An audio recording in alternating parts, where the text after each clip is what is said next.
బానిసత్వాన్ని తెలంగాణ సహించదు, స్వేచ్ఛను హరిస్తే ఊరుకోదు. సీఎం రేవంత్ రెడ్డి సర్వ జ్ఞానులం అన్న భ్రమలు మాలో లేవు. మేం ప్రజల సేవకులం, పాలకులు పాలితుల మధ్య గోడలు బద్దలు కొట్టినాం. స్వేచ్ఛ, సామాజిక న్యాయం, ఇక సమాన అవకాశాలే మా ప్రయారిటీ. గత 10 ఏళ్లలో 100 ఏళ్ల విధ్వంసం జరిగింది. రాష్ట్ర సంపద గుప్పెడు మంది చేతుల్లోకి చేరింది. తెలంగాణ సంస్కృతి సాంప్రదాయాలు విధ్వంసమైనాయి. మేం అధికారం చేపట్టే నాటికి 7 లక్షల కోట్ల అప్పుల్లో రాష్ట్రం. ఆర్థిక క్రమశిక్షణ పాటిస్తున్నాం. సంక్షేమం అభివృద్ధిలో రాజీ లేదు.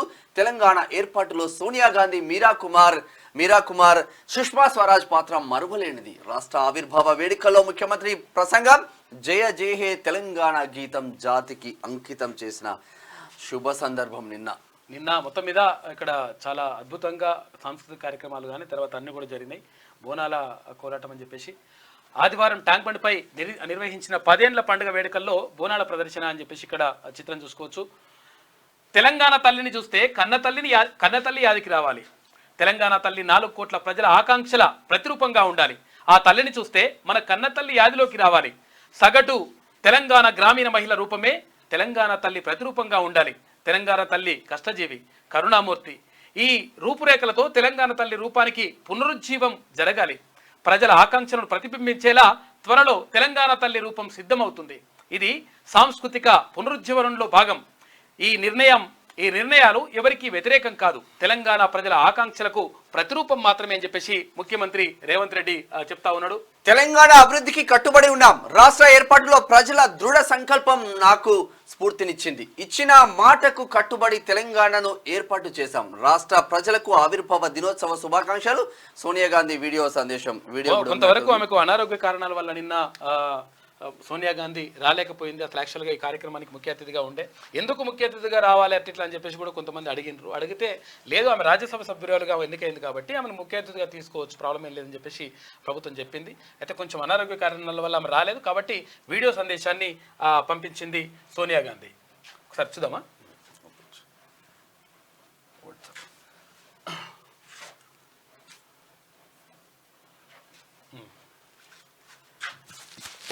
तेलंगाना के मेरे भाइयों और बहनों को नमस्कार। आज तेलंगाना स्थापना दिवस के इस महत्वपूर्ण अवसर पर मैं अपने संदेश की शुरुआत माँ तेलंगाना के उन अनगिनत शहीदों को श्रद्धांजलि अर्पित करते हुए करना चाहती हूँ जो इस महान राज्य के निर्माण के लिए शहीद हुए। मैंने 2004 में करीमनगर में तेलंगाना के लोगों से वादा किया था कि कांग्रेस पार्टी उनके अलग राज्य के सपने को पूरा करेगी। इस बयान के बाद मेरी अपनी पार्टी के अंदर भी असहमति हुई थी। कई लोगों ने हमारी पार्टी भी छोड़ी, मगर आपके धैर्य और संकल्प ने मुझे तेलंगाना के सपने को पूरा करने की शक्ति, साहस और प्रेरणा दी। पिछले 10 वर्षों में तेलंगाना के लोगों ने मुझे बहुत सम्मान और प्यार दिया है। आपने हमारी पार्टी को एक समृद्ध और विकसित तेलंगाना के निर्माण की जो जिम्मेदारी सौंपी है, मैं उन सभी सपनों को पूरा करना अपना कर्तव्य समझती हूँ। అయితే నేను 2004లో హామీని ఇచ్చినట్టుగా తెలంగాణ రాష్ట్ర సహకారం అంటే రాష్ట్ర స్వప్నాన్ని నేను సాకారం చేస్తానని చెప్పిన 100% అది జరిగింది. ఆ తర్వాత ఇప్పుడు రాష్ట్ర అభివృద్ధి కోసం కూడా 100% మా తోడ్పాటు 1000% ఉంటుంది. కాబట్టి తెలంగాణ ప్రజలు సంతోషంగా ఉండాలని చెప్పేసి ఆమె కోరుకున్నది ఆమె సందేశంలో. తర్వాత సుష్మా స్వరాజ్ గారు కూడా చూద్దాం మనము. ఆమె అంటే నిజంగా కూడా తెలంగాణను ఇచ్చింది 3 తల్లులు అని చెప్పేసి నిన్న ముఖ్యమంత్రి కూడా అన్నాడు. ఇక్కడ సోనియా గాంధీ ఎలాగైతే ఆమె నిజంగా ఆ నిర్ణయం తీసుకుందో, సుష్మా స్వరాజ్ కూడా అంటే భారతీయ జనతా పార్టీకి చెందినటువంటి నేత సుష్మా స్వరాజ్ కూడా అక్కడ పార్లమెంట్లో కొట్లాడి 100% తెలంగాణ రావాల్సిందే, తెలంగాణ న్యాయమైన డిమాండ్ అని చెప్పేసి అందరూ కూడా ఏమన్నా అంటున్నా కానీ ఆమె కూడా గట్టిగా కొట్లాడింది సుష్మా స్వరాజ్. ఆమెతో పాటు ఇక్కడ స్పీకర్గా ఉన్నటువంటి మీరా కుమార్ కూడా అంటే 3 అమ్మలు నిన్న అంటే తెలంగాణ ఇచ్చిండ్రని చెప్పేసి నిన్న ముఖ్యమంత్రి అన్నాడు.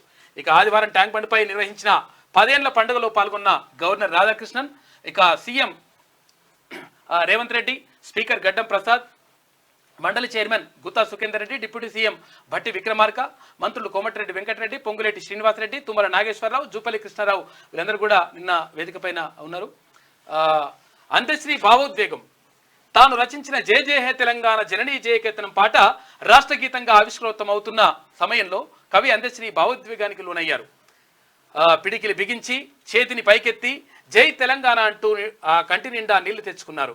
రాష్ట్ర గీతాన్ని ఆదివారం ఉదయం పరేడ్ గ్రౌండ్లో జరిగిన రాష్ట్ర ఆవిర్భావ వేడుకల్లో సీఎం రేవంత్ రెడ్డి రిలీజ్ చేశారు. 2 నిమిషాల 32 సెకండ్ల షార్ట్ వెర్షన్ను ప్లే చేశారు. పాట ప్లే అవుతున్న సందర్భంలో అంత్యశ్రీ ఎమోషన్ గురయ్యిండు. నిజంగా కూడా అంటే అంత్యశ్రీ గారు గొప్ప కవి, చాలా అంటే గీతాలను కూడా తెలంగాణ ప్రజలకు అందించిండు. తర్వాత అంటే ఇదే కాకుండా కొమ్మ చెక్కితే బొమ్మరా అని చెప్పేసి ఇట్లా చాలా పాటలు రాసి ఆయన రాసినటువంటి పాటలు తక్కువ అంటే తక్కువనే ఉంటాయి కానీ ఆ తక్కువ పాటలు కానీ అద్భుతంగా ఉంటాయి. అన్ని పాటలు కూడా ప్రజల గుండెల్లో నాటుకుపోయి ఉన్నాయి. ఫోన్ కలుస్తలేనట్టు చాలా కళ్ళల్లో మాత్రం నీళ్లు అంటే భావోద్వేగం, అది ఆనంద బాష్పాలని అనుకోవచ్చు ఒక రకంగా. 10 సంవత్సరాలు పక్కకు పెడితే తర్వాత ఇప్పుడు ఆవిష్కృతం అయితే అట్లా ఉంటుంది. రాష్ట్రపతి ద్రౌపది ముర్ము తెలంగాణ గురించి ఏమంటున్నారో ఒకసారి చూసే ప్రయత్నం చేద్దాం. తెలంగాణ టెక్నాలజీ హబ్ రాష్ట్ర ఆవిర్భావ దినోత్సవం సందర్భంగా తెలంగాణ ప్రజలకు హృదయపూర్వక శుభాకాంక్షలు. తెలంగాణ గొప్ప వారసత్వం, భిన్న సంస్కృతులు, ఔత్సాహిక ప్రజలకు నెలవు.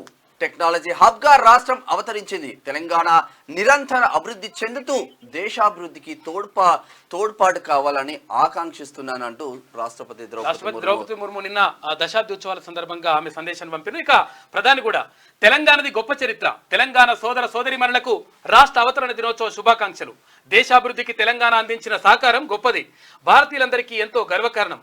గొప్ప చరిత్ర, విశిష్టమైన సంస్కృతి, తెలంగాణ ప్రత్యేకతలు, తెలంగాణ అభివృద్ధికి నిరంతరం కృషి చేసేందుకు కట్టుబడి ఉన్నామని చెప్పేసి ప్రధాని మోడీ చెప్పింది నిన్న.